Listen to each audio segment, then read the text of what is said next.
Hey everyone, I'm here with Joe, Neate, executive producer at Rare. Joe, how are you, mate? I'm very, very well indeed, yes. Welcome back to Gamescom. It's one of my favourite shows. All the fans, meeting people, it's amazing. The energy is incredible and the scale, right? It's so huge. Do you know what, it's funny you say that. It's been nice just hanging out with you for the last 15 minutes because there's so many Sea of Thieves fans have just come up to you and wanted to talk about the game. It's awesome, It's great, isn't it? Asking when we're putting fishing in, like, that seems to be the common question. But so what's the answer?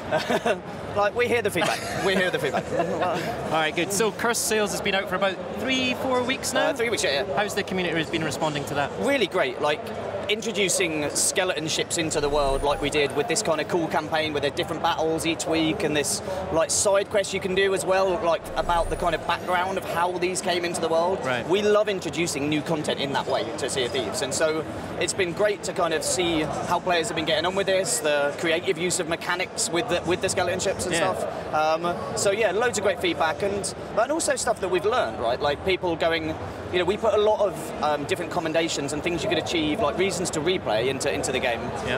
And we set them at different times and different weeks, and for some of our players that was a little bit too much. And so it's like, okay, like for the next Forsaken Shores campaign, we kind of dialing that back so that it's a bit more relaxed, a bit more chill. You've got more time and opportunity to go and do it and kind of take part in that campaign. So yeah, we're always learning. So when you go from like you know, Cursed Sails to Forsaken Shores to whatever you've got lined up in the future, what are you learning about player behaviour in each of those updates? Like with Cursed Sails, right, you've got alliances, you've got the skelly ships. What kind of behaviour have you seen that the alliances stuff has been amazing to see how that has influenced player behaviour and just changed like the interaction with people out in the seas, because I play Sea of Thieves as a fan, right? Like, you know, I've got the best job in the world. Like, I get paid to be a fan of the game I work on. It's awesome.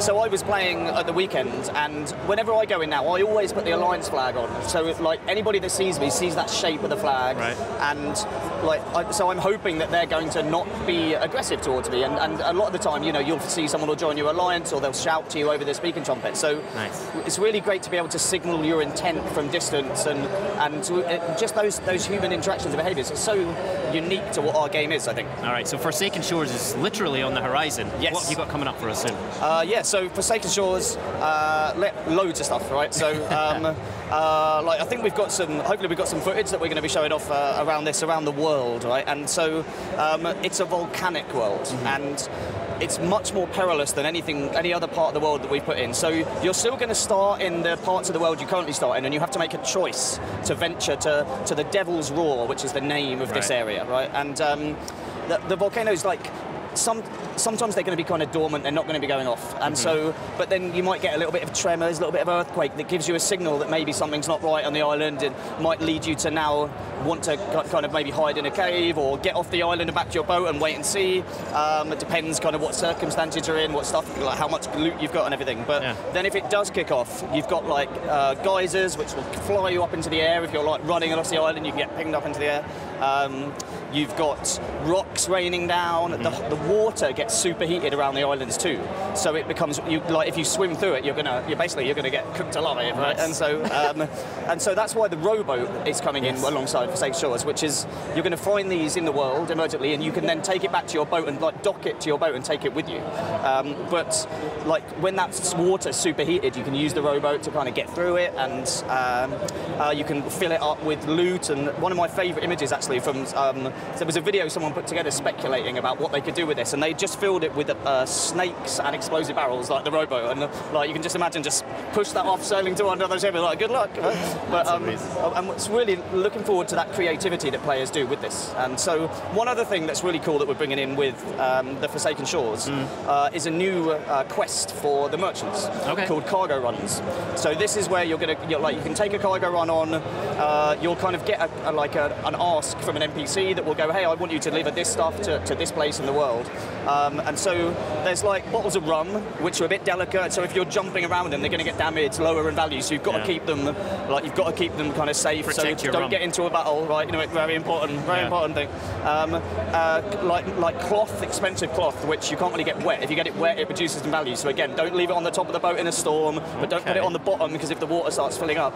And then plants as well, so if you're taking plants across the world, you want to keep them wet so that they stay kind of healthy. So maybe you want to fill up the bottom deck of your boat and then just put the plants down there, like by, you know, taking some damage and then repairing it and not bailing. So it's going to be really interesting to see that, because I could come onto your boat, see your stuff, and I could do what I wanted. Like, you know, I could start pouring water on your cloth for a laugh, or I could steal it and take it, because I'll be able to know where I need to take that. So wicked. It's like really cool for us to be introducing new ways to play, especially for the merchants, because, you know, our data and feedback tells us that that's the one people kind of wanted something new to kind of go and play with and stuff. Absolutely. So. Have you got new build rat adventures? We do indeed, well? yes. So that's coming after Cursed Sails, and that will be Cursed Crews. So that's where we introduce cursed cannonballs to the world. Okay. So they're going to be found emergently. You know, we've upgrading our inventory system to allow you to manage different cannonballs and stuff. So finding one of those and using one of the players, you're going to see so much fun. Like the rudder ball, which locks your steering so you can't steer for a while. Yeah. I am going to use that when someone is sailing towards a giant rock or an island and to just watch the chaos ensue, right? Love that.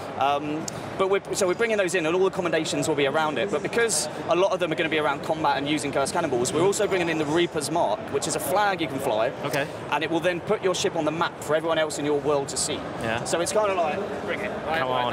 Come on, have a go if you think you're hard enough. Or it could be like the person that does our like loot and lore game show. Like, it's a member of our community that does this game show all the time. Amazing. Yeah. Like, maybe he'll use it to put himself on the map so that people will see him and come to him, and he'll be like, no, I'm friendly. I'm doing a game show. Excellent. Yeah, it's like... Joe, you've got an amazing Sea of Thieves community as well, you just mentioned there. I know there's someone in your community that you want to give a shout out to on the show, right? Yes, absolutely. So got this tweet a couple of days ago. So Liam, who is 7 years old, has become Pirate Legend recently. And for us to be able to create a game like this, a multiplayer game like Sea of Thieves, and it's a long kind of way to get to Pirate Legend. He has played the game for a lot, and so to have a 7-year-old playing an online game like this and have played it for so long and to become a legend in our game, like, kudos to Liam. Absolutely, I think we should both give him a salute. Indeed. Here's to you, Liam. Boom. Well played. All right, Joe, thank you so much. Tell us when Forsaken Shores will be hitting the seas. Yes, so it will be hitting the seas on September the 19th, which coincidentally is International Talk Like a Pirate Day. So it all just converges, doesn't it? So, yeah. Jeff's going to be delighted. Indeed, yeah. All right, Joe, thank you very much for your time, as always, mate. And don't forget, you can play Sea of Thieves right now with Xbox Game Pass. Let me try and get my words out. I think I've been on that wrong.